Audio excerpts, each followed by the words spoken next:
திமுக கட்சியில இருக்கிறோம் திமுக சப்போர்ட்ஸும் வெளிப்படையா இணையதளத்துல பேசிட்டு இருக்காங்க. இல்ல தற்கூரி வைங்க என்ன அது ஊரடங்கு சட்டம் போட்டு முஸ்லீம்களுக்கு ஒன்றும் உனக்கு நன்மை செய்யறதுக்கு என்ன விட ஆள் இல்லை என்று சொன்ன ஸ்டாலினை முஸ்லீம்கள் ஓட்டு போட்டு காப்பாற்றலையே. அவங்களுமே ஆட்சி சிரமம் எல்லாருக்கும் தானே. அதாவது காஸ்ட் பேஸ்ட் ஓட்டை இந்த எலெக்ஷன் முறியடிச்சிருக்கு அப்படிங்கறத நம்ம கண்டிப்பா ஆட்சி மாற்ற வேண்டும் என்று முஸ்லீம்களுக்கு தோணாதா? கண்டிப்பா. அதனால ஏதோ அனுபவம் உள்ளவர், நீண்ட காலம் அவர் 8 தரம் 9 தரம் எம்எல்ஏயா இருந்தார், மந்திரியாவெல்லாம் இருந்தாருங்கிறத தவிர மந்திரியா இல்லாத இருக்காங்க. இதுக்கு மேலே சுமாரான ஆளெல்லாம் இருந்திருக்காங்க. மந்திரியா பெரிய பொலிட்டிக்கல் டெப்த்தோ அந்த பொலிட்டிக்கல் தாட் திங்கிங் அப்படி ஒன்றும் அவர்கிட்ட பெருசாக கிடையாது. அதனால் ஹீ கேனாட் கைடு விஜய். பண்ணலையே, விஜய்கிட்ட ஒன்றுமே இல்லையே, அவருக்கு வழியே தெரியாமல் தான் ஜெயிச்சிட்டார். எவனும் வழியும் காட்டலை, அவர் வழி எதுவும் இருக்குன்னு நடக்கலை. இவ்வளவு பகிரகமாக கொள்ளையடிக்கிறதுங்கிறது உலகத்தில் எந்த ஆட்சியில் நடந்ததில்லை. 2 இன்ச்சு ஜல்லிக்கு 1 இன்ச்சியை கொள்ளையடிப்பான் லஞ்சமாக. 10 அடி ரோட்டையே 100 கிலோமீட்டர் தூரத்துக்கு கொள்ளையடித்த மாபெரும் ஆட்சி ஸ்டாலினுடைய ஆட்சி தான்.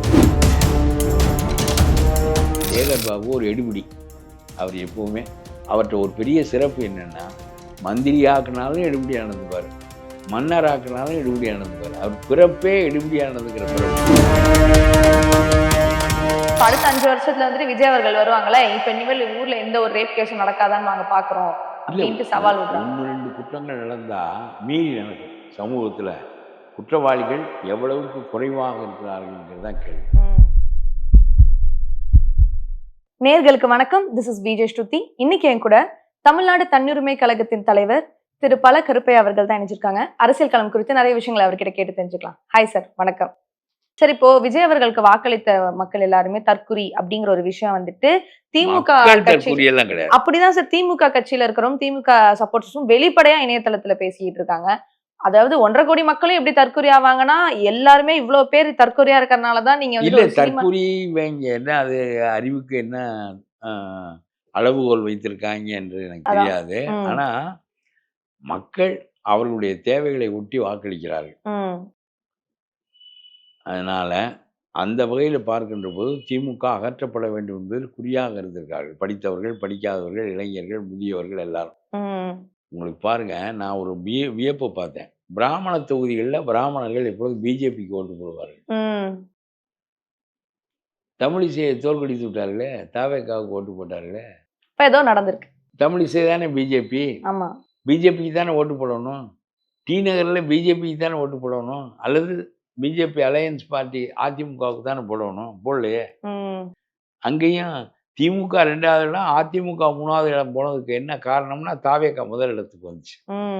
தாவேக்காயை முதலிடத்துக்கு வந்துச்சுன்னா அங்கே அதிகமாக உள்ள பிராமணர்கள் தாவேக்காவை தேர்வு செய்தார்கள். மயிலாப்பூர்லாம் அங்கேயும் அதே மாதிரி முஸ்லீம்கள் பெரும்பாலும் இந்த பக்கம் போட்டாங்க. அதெல்லாம் ஸ்டாலின் அடிபட வேண்டியதுக்கு காரணம் அதெல்லாம். ஈவன் கிறிஸ்டியன்ஸும் சரி. ஆனா என்னன்னா முஸ்லிம்ஸ், அதாவது காஸ்ட் பேஸ்ட் ஓட்டை இந்த எலெக்ஷன் முறியடிச்சிருக்கு அப்படிங்கறத நம்ம கண்டிப்பா சொல்லலாம். அதெல்லாம் சொல்ல முடியாது. அடிச்சு விறுவிறுன்னு வந்துச்சு. இல்லைன்னா இந்த ஊரடங்கு சட்டம் போட்டு முஸ்லீம்களுக்கு ஒன்றும் உனக்கு நன்மை செய்யறதுக்கு என்ன விட ஆள் இல்லை என்று சொன்ன ஸ்டாலினை முஸ்லீம்கள் ஓட்டு போட்டு காப்பாற்றலையே. அவங்களுமே ஆட்சி சிரமம் எல்லாருக்கும் தானே. ஆட்சி மாற்ற வேண்டும் என்று முஸ்லீம்களுக்கு தோணாதா? கண்டிப்பா. அதனால பிஜேபி இந்த பக்கம் இருந்தா போட்டிருக்க மாட்டார்கள். பிஜேபி இல்லையே, அவரே ஒரு கிறிஸ்டியன் தானே. He belongs to minority community. அதனால அவங்க போட்டாங்க. அவன் பிஜேபியை கவுத்து தாவேக்காவுக்கு போட்டிருக்கான். BJP out 2 தொகுதியிலையும். தமிழிசை 3வது இடம். பிஜேபிக்கு உள்ள ஒரே தொகுதி மயிலாப்பூர் தான். மயிலாப்பூர்ல என்ன வந்து கேட்பாளர் ஆக்குன்னு கவர்னராக இருந்த அம்மாவுக்கு என்ன அளவுக்கு இந்த சனியை பாருங்க. இந்த மாதிரி சில பேருக்கு எதிராக உள்ள இருந்து கொண்டே இருக்க வேண்டும். நேரம் சரியில்லை. குதிரை கிடைக்கலைன்னா ஆட்டு மேலே ஏறலாம், மாட்டு மேலேயும் ஏறலாம். நம்ம கவர்னர் பதவியில் இருந்துட்டு எதுக்கு இந்த சனியை போய் நின்று 3வது இடத்துக்கு வந்து பிராமணிகள்லாம் ஓட்டு போடுவாங்கன்னா இந்த அம்மா போய் மயிலாப்பூர் எல்லா பிராமணனும் போட்டான் விஜய்க்கு. சோலி முடிஞ்சது. BJP out. ஒரே ஒரு இடம் தான் வந்திருக்கு பிஜேபி. பாருங்க, அதாவது அந்த கட்சி உருவாகாத காலத்தில் கன்னியாகுமரி மாவட்டத்தில் ஒரு எம்பியே வந்திருக்கேன். உருவான காலத்தில் ஒரு எம்எல்ஏ வர முடியாது. ஊட்டி மட்டும்தான் வந்திருக்கேன். நிச்சயமா. சரி, இப்போ அதே போல அதிமுக ஜெயிச்சா ஓகே, பாஜக நம்ம தமிழ்நாட்டுக்குள்ள வரும் அப்படின்னு எடுத்துக்கலாம். இப்ப எல்லாரும் என்ன சொல்றாங்கன்னா, தாவேகா ஜெயிச்சது இஸ் நத்திங் பட் பிஜேபி உள்ள வரப்போகுது. டிஎம்கே ஜெயிச்சா மட்டும் தான் பிஜேபிக்கு அகைன்ஸ்டா இருக்குமே தவிர்த்து டிவிகே ஜெயிச்சாலும் பிஜேபி உள்ள வரதான் போகுது எப்படி அப்படின்னு. எப்படி அதுதான் சார் என்னன்னு தெரியல. BJP TVK victory is nothing but BJP எப்படின்னு சொல்லணும்ல. ஒருத்தன் கருத்து சொன்ன எப்படின்னு அது காரணம் சொல்லணும்ல. அது காரணம் அப்படி யாரும் வெளிப்படையா அவ்வளோ டீட்டெயிலா என்ன சொல்ல காரணம் மாட்டேங்கிறாங்க. சொல்லுகிறார்கள் நினைக்க கூடும் என்றால், ம். விஜய் தைரியமா எதிர்க்க மாட்டார் பிஜேபியைன்னு நினைக்கிறார். அதுதான். அவரு இதுவரையிலும் கொள்கை எதிரி என்று சொல்லியிருக்காரு. இதுவரை என்ன கொள்கை இவர் வைத்திருக்கிறார்? அது எந்த கொள்கையை அவர் எதிர்த்தார் மோடி? இவர் என்ன கொள்கை எதிரி என்று பிஜேபி சொன்னாரே தவிர, இவர் என்ன கொள்கை வச்சிருக்கிறாரு? அஞ்சலை அம்மாள் கட் அவுட் தான் வச்சிருக்காரு. மேபி எல்லாரும் சமம்னு சொல்ற அந்த கொள்கைக்கு இதா இருக்கலாம்ல. எல்லா ரிலிஜனையும் நம்ம ஒன்னா பார்ப்போம், எல்லா ரிலிஜனும் நாங்க ரெஸ்பெக்ட் பண்ணுவோம் அப்படின்னு தாவேகா தலைவர் விஜய் அவர்கள் சொல்றது. ஆனா அங்க வந்துட்டு பிஜேபியில சனாதன தர்மம் அப்படிங்கிற ஒரு விஷயம் இருக்குல்ல, மேபி அதனால வேறுபடலாம்ல. அவர் ஒரு நாளும் பிஜேபியை விமர்சிச்சது இல்லை. அதனால மக்கள் அப்படி நினைக்கிறாங்க. ம். அவர் கொள்கை எதிரி என்று சொல்வாரே தவிர, அவருக்கு ஸ்டேட் பாலிடிக்ஸ் தான் முக்கியம். இப்போ அவருக்கு கட்டாயம் வந்துடும். ஏன்னா அவர் ஆட்சியில் இருக்கிறாரு. இப்போ வந்து இந்த பார்லிமெண்ட் இடங்கள் நமக்கு குறைஞ்சிரும். அதை எதிர்த்து போராடணும். ஏன்னா நமக்கு 32, 31 ஆயிரம். அதை எதிர்த்து போராட வேண்டும்.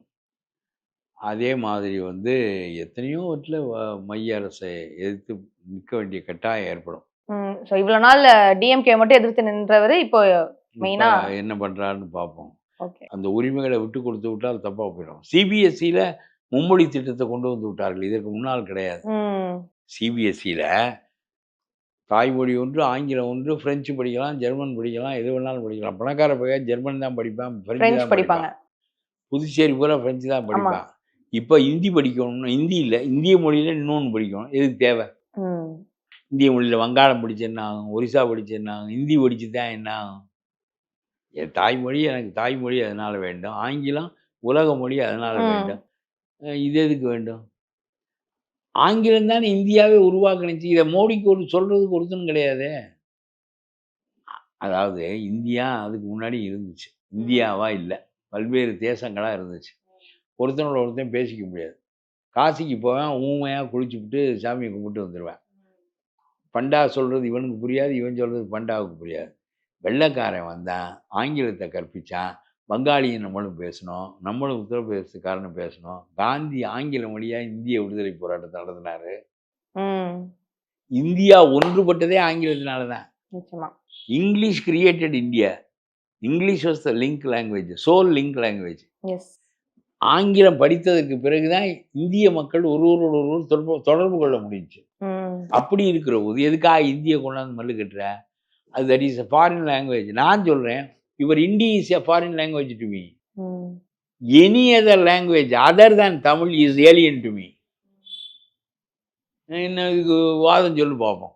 நிச்சயமா நான் ஒத்துக்கிறேன். அதனால நீ ஒத்துக்கினதை மோடிக்கு சொல்லி ஒத்துக்கோய். அதுதானே கஷ்டமா இருக்கு. ஓகே சரி, இப்போ வந்துட்டு திமுக என்ன சொல்றாங்கன்னா, நாங்க ஆளுங்கட்சியா இருந்ததுன்னு பாத்தீங்க, நாங்க எதிர்கட்சியா வந்தோம்னா அதை விட பயங்கரமா வருவோம் அப்படின்ட்டு ரொம்பவே ஓப்பனா ஒரு ஸ்டேட்மெண்ட் கொடுத்திருக்காங்க. எதிர்கட்சியா பயங்கரமா எதிர்ப்பாங்க. காங்கிரஸ் அத்துக்கு போறான் இவரை விட்டு. காங்கிரஸ் ஒழிச்சு கட்டி விட்டாரு, வெறும் 5 சீட்டா போயிட்டான். இந்த பானாசாமரம் செல்வ பெருந்தொகையும் செஞ்ச வேலை. செல்வ பெருந்தொகை அவரு பெருந்தொகை, அவரு பெருந்தகை இல்லை. அவர் படுமோசமாக தோத்தார். அந்த ஆள் தோத்த ரொம்ப நியாயம். இந்த பானாசாமரம் ராஜ்யசபா இன்னும் 1 வருஷத்தில் வருது. அதில் ராஜ்யசபா உறுப்பினர் ஆக்கணுங்கிறதுக்காகவே திமுக கொண்டு போய் காங்கிரஸ் அடமானம் வச்சார். அப்போ ராகுல் விஜயோட சேரு என்று சொன்னபோது இவர் ஸ்டாலின்ட்ட என்ன சொன்னார்னா, மூப்பனார் ஆரம்பித்த கட்சி மாதிரி நான் ஒரு கட்சி ஆரம்பித்து உங்களோட கூட்டணி வச்சுக்கிறேன், காங்கிரஸ் ஒன்றும் இல்லாமல் பண்ணிடுவோன்னார். அதனுடைய விளைவாக தான் காங்கிரஸ் வந்து கட்டாயமாக திமுகவோட சேர வேண்டியெல்லாம் வந்தது. ஒரு பழம்பெரும் கட்சிக்கே இந்த நிலைமை. அதனால் ஸ்டாலினோட சேர்ந்து பிரச்சாரம் பண்ண மாட்டேன்ட்டாரு ராகுல்.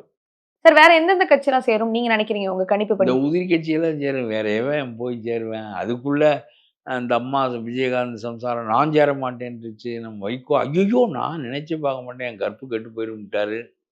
என்ன நான் ரொம்ப விசுவாசமா இருக்காங்க. ரொம்ப விசுவாசமா. இன்னும் மற்றவங்களுடைய கற்பு தெரியல.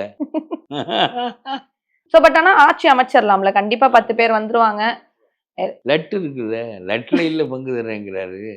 சும்மாவா? வாழ்நாள் அடைஞ்சிருக்காங்களா மந்திரி பதவியை? அப்புறம் விடுவாங்களா? Okay sir. இப்ப அதே போல செங்கோட்டையன் அவர்கள் டெப்யூட்டி சிஎம்மா வரப்போறதா ஒரு தகவல் வந்திருக்கு. அது டிசி ஏத்துக்குன்னு தனி பவர் ஒன்றும் கிடையாது. அவ்வளவுதான். வாழ்நாள் முழுவதும் இப்படி மேபி சிஎம் கைட் பண்ணலாம். சிஎம் கைட் பண்ணலாம். சிஎம் கூட இருந்து அவர் ஒரு பெரிய பொலிட்டிக்கல் டெப்த் உள்ளவர் இல்ல. செங்கோட்டையன் அவர்களா? செங்கோட்டையன் ஏதோ அனுபவம் உள்ளவர். நீண்ட காலம் அவர் 8 தரம் 9 தரம் எம்எல்ஏ இருந்தாரு, மந்திரியாவெல்லாம் இருந்தாருங்கிறத தவிர மந்திரியா இல்லாத இருந்திருக்கான். இதுக்கு மேல சுமாரான ஆளெல்லாம் இருந்திருக்கான் மந்திரியா. பெரிய பொலிட்டிக்கல் டெப்த்தோ அந்த பொலிட்டிக்கல் தாட் திங்கிங் அப்படி ஒன்றும் அவர்கிட்ட பெருசா கிடையாது. அதனால ஹீ கேனாட் கைடு விஜய். பண்ணலையே, விஜய்கிட்ட ஒண்ணுமே இல்லையே. அவருக்கு வழியே தெரியாம தான் ஜெயிச்சிட்டாரு. எவனும் வழியும் காட்டல, அவர் வழி எதுவும் இருக்குன்னு நடக்கல, தானா வந்துருச்சு. நீங்க என்ன சார் நினைக்கிறீங்க? ஏதாவது நீங்க விஜய் அவர்களுக்கு இந்த டைம் இந்த மாதிரி போங்க அப்படின்னு சொன்னேனே, தாசில்தார் ஆபீஸுக்கு போகாத, கல்குவாரிக்கு போகாதீங்க, போகாத, கல்குவாரிக்கு போகாத, ஆற்றுப்படுகைக்கு போகாத அப்படின்னு உங்களுடைய ஆட்களை கட்டுப்படுத்த உன்னால் முடிந்தால் எந்த ஒன்றிலும் லஞ்சம் கொடுத்ததாக தெரிந்தால் அந்த கான்ட்ராக்டுகள் முறியடிக்கப்படும். எங்க கட்சியில எவனுக்கு கொடுத்தாலும் அதை வெளிப்படையாக தெரிகின்ற போது இவனும் பதவி இழப்பான், அவனும் அந்த ஒப்பந்தத்தை இழப்பான். கடுமையாக நீங்க ஒண்ணு எவனும் தானா லஞ்சம் கொடுக்க விரும்புறது இல்லை. கட்டாயத்தின் பேர்ல தான் கொடுக்குறேன்.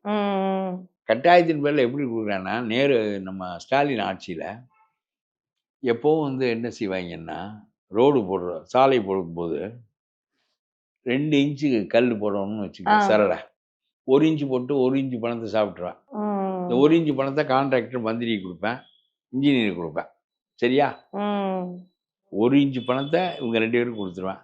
அவனுக்கு 1 இன்ச்சு போடாததுனால அது வர்ற பணத்தை அவர்களுக்கு கொடுக்குறானே தவிர அவனுக்கு அதில் ஒன்றும் இழப்பு இல்லை. அவனுக்குள்ள லாபத்தை அவன் பெற்றுக்கின்னு போயிடுவான். இது மாதிரி புலனாய்வுத்துறை கண்டுபிடிச்சிச்சு. 40 அடி ரோட 30 அடி ரோடாக ஸ்டாலின் அரசு போட்டது. கான்ட்ராக்டர் போட்டான். 40 அடி ரோட அகலம் 10 அடியை சாப்பிட்டாங்க. எவ்வளவு தூரத்துக்கு? 100 மைல் தூரத்துக்கு. அப்ப எவ்வளவு கோடி மிஞ்சி இருக்கும். இதுல சீஃப் இன்ஜினியர் 40 அடி ரோடு இருக்கதா கையெழுத்து போட்டிருக்காங்க. ஆனா 30 அடி ரோடு தான் இருக்கு. இன்னமும் 30 அடி ரோடு தான் இருக்கு. இவ்வளவு பகிரகமா கொள்ளையடிக்கிறதுங்கிறது உலகத்துல எந்த ஆட்சியும் நடந்ததில்லை. 2 இன்ச்சு ஜல்லிக்கு 1 இன்ச்சியை கொள்ளையடிப்பான் லஞ்சமா. 10 அடி ரோட்டையே 100 கிலோமீட்டர் தூரத்துக்கு கொள்ளையடிச்ச மாபெரும் ஆட்சி ஸ்டாலினுடைய ஆட்சி தான். ஆகவே இது வழக்கு போடப்படலை. புலனாய்வுத்துறை டிஜிபிகிட்ட சொன்னிச்சு, நீங்க வழக்கு பதிவு செய்யல. ஆகவே ரொம்ப கேவலமான ஆட்சி. இவ்வளவு அட்டூழியம் நடத்தின ஆட்சிக்கு நேர்மாறா விஜய் நடக்கணும்.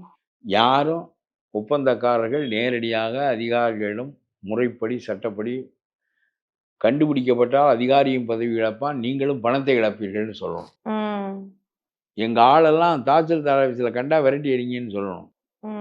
இதெல்லாம் செஞ்சாலே 15 ஆண்டுகள் ஆகலாம். ஓகே ஓகே சரி. இல்லைன்னா முழு அளவும் நீடிக்க முடியுமாங்கிறது சொல்ல முடியாது. அவ்வளவு குழப்பம் இருக்கும். ஏன்னா போதுமான பெரும்பான்மையும் இல்லை. ஸோ ஒரு மூத்த அரசியல்வாதி தலைவரா நீங்க அவருக்கு இதை சொல்றீங்க. கண்டிப்பா இது அவருக்கு போய் சேரும்னு நினைக்கிறேன். சார் எனக்கு இன்னொன்னு என்னன்னா, கொளத்தூர்ல ஸ்டாலின் அவர்களுடைய தோல்விக்கு காரணம் அவரு அந்த இடத்துல ஒழுங்கா பண்ணல அப்படிங்கிற ஒரு அதிருப்தினாலயா, இல்ல தாவேகா அவர் செய்ய வேண்டிய ஒரு தொகுதிக்கு என்ன செய்யணுமோ அதை போல 10 மடங்கு கொளத்தூருக்கு செய்திருக்கிறார். இதுக்கு தானே சேகர் பாபு போட்டார் மந்திரியா. சேகர் பாபு ஒரு எடுபிடி. அவர் எப்பவுமே அவர்கிட்ட ஒரு பெரிய சிறப்பு என்னன்னா, மந்திரியாக்குனாலும் எடுபடியா நடந்துக்குவார், மன்னராக்குனாலும் எடுபடியா நடந்துக்குவார். அவர் பிறப்பே எடுபடியா நடந்துக்கிற பிறப்பு. ஜெயலலிதாவுக்கு முன்னாடி ஓடி விடுவார், ஸ்டாலினுக்கு முன்னாடி ஓடி விடுவார், அழுவார். என்ன எல்லாம் அவரால் தான் முடியும். அப்படி ஒரு பெரிய தேர்ந்த நடிகர். விஜயை விட தேர்ந்த நடிகர் சேகர் பாபு தான். அதனால எவ்வளவோ காரியங்கள் கொளத்தூர் ஒரு சின்ன சிங்கப்பூரா ஆக்கப்பட்டிருக்கு. ஆனா அந்த மக்கள் வெறுத்தாங்க. என்னன்னா, சட்டம் இல்லை, ஒழுங்கு இல்லை, நம்முடைய உரிமைகள் இல்லை, எல்லாரையும் சொன்னிக்கின்னு எனக்கு 2 கக்கூஸ் கூட கட்டி கொடுத்தா சரியா போச்சா? குளத்தூர்ல திமுகவால் விரட்டி அடிக்கப்பட்ட ஒருவர் அங்கே போய் வேட்பாளராகி ஸ்டாலினை தோற்கடிச்சிருக்கிறார். சரி, இப்போ மக்கள் எல்லாம் என்ன சொல்றாங்கன்னா, அகைன் இப்போ நிறைய ரேப் கேஸ் நடக்குது, நிறைய இடத்துல ஊழல் நடக்குது, நிறைய கஞ்சா இந்த மாதிரி போதைப் பொருட்கள்லாம் இருக்குது. இதெல்லாம் வந்துட்டு எல்லாம் என்ன நடந்தாலும் எதுக்கு நீங்க அரசியல் குத்த சொல்றீங்க? இது எல்லாமே நடந்தாலும் இப்ப அடுத்த 5 வருஷத்துல வந்துட்டு விஜய் அவர்கள் வருவாங்களே, இப்ப இனிமேல் ஊர்ல எந்த ஒரு ரேப் கேஸும் நடக்காதான்னு நாங்க பாக்குறோம் அப்படின்ட்டு சவால் விடுறாங்க. 1-2 குற்றங்கள் நடந்தா மீறி நடக்கும். சமூகத்துல குற்றவாளிகள் எவ்வளவுக்கு குறைவாக இருக்கிறார்கள்ங்கிறது தான் கேள்வி. பரவலாயிரும். நீங்க தண்டிக்கப்படவில்லை, போலீஸ் கருத்து செலுத்தவில்லை என்றால் குற்றங்கள் பரவலாயிரும். ஒரு ஒன் வே டிராஃபிக்ல போகையில ஒரு தடவை நீ மாட்டிக்கிட்டு வான்னு தெரிஞ்சுன்னா அதில் போக மாட்டேன். ஆமா. கேட்பாரே கிடையாது அப்படின்னு முடிவு பண்ணா, இல்லை ஒரு 5 ரூபாய்க்கு கொடுத்துட்டு போகலான்னு முடிவு பண்ணா நீ போவ. இப்போ குறுக்க போகிறது தான் நல்லதுன்னு போவ. இதெல்லாம் கேட்பாரற்ற தன்மை இருந்ததுனால இப்போ கேட்கின்ற நிலைமை வந்தால் இதெல்லாம் ஒழியும். ஓகே சார், நிறைய விஷயங்கள் எங்களோட பகிர்ந்துக்கிட்டீங்க. நேரத்துக்கு ரொம்ப நன்றி. தேங்க்யூ.